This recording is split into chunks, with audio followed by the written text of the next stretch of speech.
5 আগস্টের পরে এখানে দুইটা ঘটনা দেখতে হবে, মানে এখানে মবের সাথে দুইটা পার্সপেক্টিভ দেখতে হবে।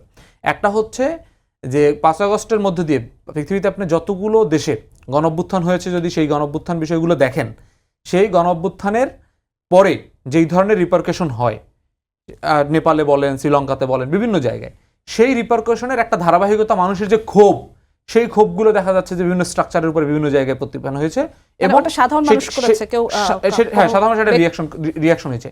আবার পাশাপাশি কিছু সুবিধাবাদী কিছু লোকজন সেটাকে ব্যবহার করে এই ধরনের কালচারকে সুবিধা নেওয়ার চেষ্টা করেছে। আমরা আপনাদেরও দেখেছিলাম যখন আনসার বিদ্রোহ হয়েছে, তখন আপনারা সচিবালয়ে ডাক দিয়ে গিয়েছেন 32 নম্বর ভাঙার সময়, একদম 20 সেকেন্ড।